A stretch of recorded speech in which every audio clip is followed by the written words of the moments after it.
नमस्कार, विठ्ठल बोलेमध्ये स्वागत। मी विठ्ठल पाटील। कोल्हापूर जिल्ह्यातील सर्वाधिक लक्षवेधी विधानसभा मतदारसंघ ठरत आहे तो म्हणजे हातकणंगले। सुरुवातीपासूनच या मतदारसंघात जनस्वराज्य शक्ती पक्षाचे उमेदवार अशोकराव माने यांनी आघाडी घेतलेली आहे। अगदी पहिल्या फेरीपासून त्यांची सुरू असलेली आघाडी आता 9व्या फेरीपर्यंत 19,000च्या वर गेलेली आहे। म्हणजेच अशोकराव माने यांचा विजय जवळजवळ निश्चित असं मानलं जात आहे। ते जे विद्यमान आमदार होते राजू आवळे त्यांना पराभूत करतायत की काय अशी परिस्थिती आता या घडीला तरी आहे। 9व्या फेरीपर्यंत अशोकराव माने यांचं मतदान 19,993 म्हणजे जवळपास 20,000पर्यंत ही अशोकराव मानेंची आघाडी पोहोचलेली आहे। इतकी मतं ज्यादा अशोकराव माने यांनी घेतलेली आहेत।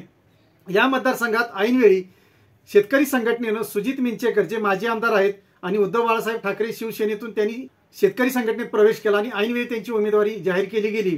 मात्र इथं सुजित मिंचेकरांना मतदारांनी नाकारलेलं स्पष्टपणे दिसून येत आहे।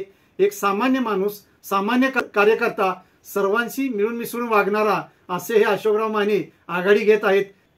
हातकणंगलेकरांच्या दृष्टीने आणि जनस्वराज्याच्या दृष्टीने सुद्धा आल्हाददायक, उत्स्फूर्त आणि प्रोत्साहन देणार आहे। दुसरीकडे जनस्वराज्य शक्ती पक्षाचे संस्थापक विनय कोरे यांचे शाहवाडी पन्हाळा तालुक्यात मात्र पिछाडी सुरू आहे। पण ते शाहवाडी तालुक्यातील मतमोजणी सुरू असल्यामुळे ही पिछाडी दिसून येत असावी, कारण या शाहवाडी तालुका हा कोरेंचे कट्टर विरोधक या निवडणुकीचे उमेदवार सत्यजित पाटील यांचा आहे। सत्यजित पाटील हे शाहवाडी तालुक्यातील सरुड गावचे आहेत, त्यामुळे सत्यजित पाटलांना निश्चितच शाहवाडी तालुक्यात आघाडी मिळणार हे स्पष्टच होतं। पण एकूण विचार करता शाहवाडी तालुक्यातून ज्या प्रमाणात आणि जितक्या प्रमाणात आघाडी मिळायला हवी होती तेवढी मात्र सत्यजित पाटील आघाडी घेऊ शकले नाहीत। 14व्या फेरीनंतर पन्हाळा तालुक्यातील मतमोजणीला सुरुवात होईल आणि त्यावेळी खऱ्या अर्थानं कोण आघाडीवर जाणार आणि कोण विजय होणार हेच निश्चित होणार आहे। कारण आता तरी सरुडकर 1000 मतांच्या आसपास आघाडीवर असले तरी ही आघाडी आता कमी होईल अशी परिस्थिती निर्माण होत आहे।